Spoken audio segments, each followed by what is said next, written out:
बात उस समय की है जब मेरा दौर बहुत अच्छा चल रहा था। मुझे डाउन करने के लिए काफ़ी लोगों ने प्रयास किया। मैंने जब गऊ के मांस के विषय में ज़्यादा कहा कि सरकार गऊ के मांस का निर्यात करती है, तो मुझे सरकार ने बलात्कारी घोषित किया। 17-18 केस लगाए। एक केस में फरीदाबाद में भी रखा, 14 दिन की हिरासत में भी रखा। मैं बहुत दुखी था। अखबारों में निकला, टीवी में निकला। संयोग से मैं बरी हुआ कि जिस दिन की डेट बता रहे थे वो कि उस दिन रेप किया, बलात्कार किया, उस दिन संयोग से मैं विदेश में था। परंतु जो टीवी में निकला, अखबारों में निकला, फिर मैंने कहा टीवी चैनल वालों से, उनमें इंडिया टीवी, एनडीटीवी, आज तक ये सभी सम्मिलित थे। छोटे मोटे चैनल भी 18-20 थे जो मेरे विषय में बलात्कारी बाबा के नाम से सुर्खियों में समाचार दिए थे। मैंने कहा इन्हें हटाइए, मेरा केस झूठा है। उन्होंने, किसी ने 1 लाख, किसी ने 2 लाख, किसी ने 5 लाख रुपए मांगे, अर्थात 35-36 लाख रुपए खर्च करता तब वो हटते। मैं इसी चीज़ से जूझ रहा था कि मुझे वृंदावन एक चौकी से थाना, जो कि फ़ोन आता है, जो रंग जी का मंदिर है, उस चौकी से फ़ोन आता है, आपको यहाँ आना है तत्काल। मैंने कारण भी पूछा, नहीं बताया। उनका यहीं आइए, तो मैं वहाँ पहुँचा। एक महिला 2 बच्चों को लेकर बैठी हुई थी। देखते ही चिल्लाई, यही मेरे पति हैं, इन्होंने धोखा दिया है, इनके 2 बच्चे हैं। और वो बच्चे दोनों पिताजी पिताजी कह के, पापा पापा कह के लिपट गए मुझसे। मैं उस महिला को नहीं जानता था, बच्चों को नहीं जानता था।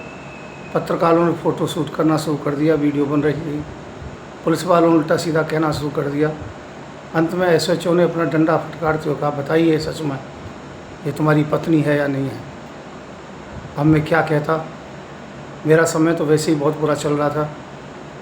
मैंने सोचा किसी को कुछ पता ना हो, तो मैंने कहा हाँ, ये मेरी पत्नी है। उस समय सभी सन्न रह गए,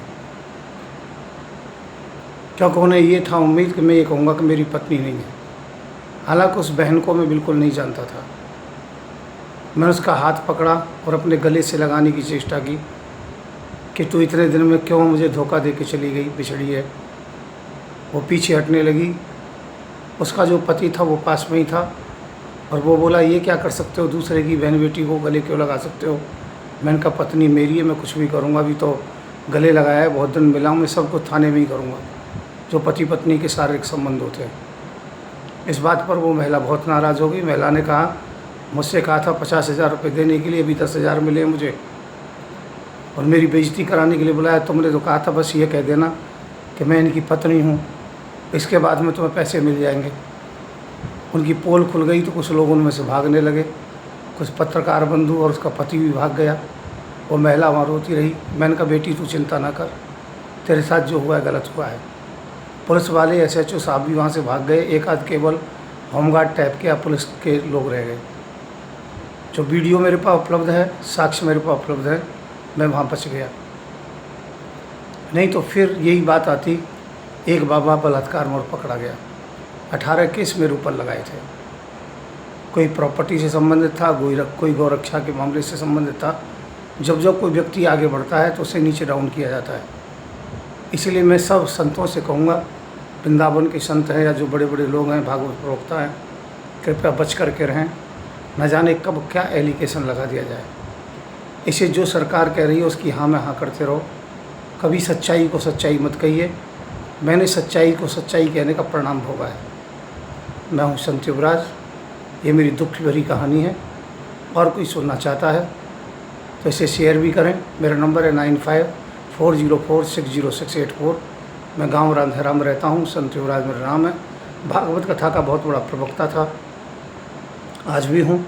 लाखों की तादाद में मेरे शिष्य हैं। हिंदू सेना का राष्ट्रीय अध्यक्ष हूँ। पर जब भी कोई संत युवराज लगाता है तो ये वीडियो पहले आ जाते हैं। जिन्होंने मेरा जीवन बर्बाद कर दिया है, और इस जीवन बर्बाद करने में वर्तमान सरकार भी है, और कुछ लोग मेरे विरोधी हैं जो आज भी मेरे ऊपर कई प्रकार के एलिगेशन लगा करके पैसा लूट रहे हैं। मुझे लगभग 2.5 करोड़ से लोगों ने लूटा है जगह जगह पर। उसका कारण केवल ये रहा कि मेरे संत भेजते हैं, मैं कुछ कह नहीं सकता हूँ। सभी से निवेदन है, किसी की अफवाह में ना आए, लोग सावधान रहें, मेरी तरह कभी बर्बाद ना हो, इसलिए काम ठीक करो, पर सरकार के विरोध में कभी ना जाएं, सच को सच ना कहें, केवल आपको जैसे समाज चाहता है उस प्रकार से कहें। आज लोग मदपुरी करते हैं, भिक्षावृत्ति करते हैं, करोड़ों की गाड़ी में बैठ जाते हैं, उनकी जय जयकार होती है, बड़े बड़े त्यागी माने जाते हैं, कथा करते हैं, दान लेते हैं, होटल खोल देते हैं, अय्याशी के अड्डे चला रखे हैं, वो सुखी हैं। हम लोगों के आश्रम टूटे फूटे हैं, गऊ रखते हैं, गऊ सेवा करते हैं, पर सत्यता यह है जो विद्वान हैं और अच्छे हैं उनकी कदर नहीं है, जो मूर्ख हैं, पागल हैं, बाचाल हैं, ढोंगी हैं, पाखंडी हैं, अनपढ़ हैं, आज वो चरम सीमा पर पहुंच गए हैं। मैं हूँ संत युवराज।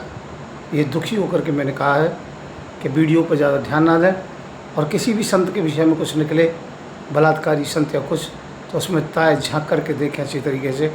90% बड़े बड़े संत महात्मा इस सरकार में जेलों में पड़े हुए हैं, 18,000 से ऊपर उनके ऊपर झूठे रेप के केस लगाए गए हैं। मुझे भी झूठा ही फंसाया गया था। धन्यवाद, नमस्कार, जय श्री राम।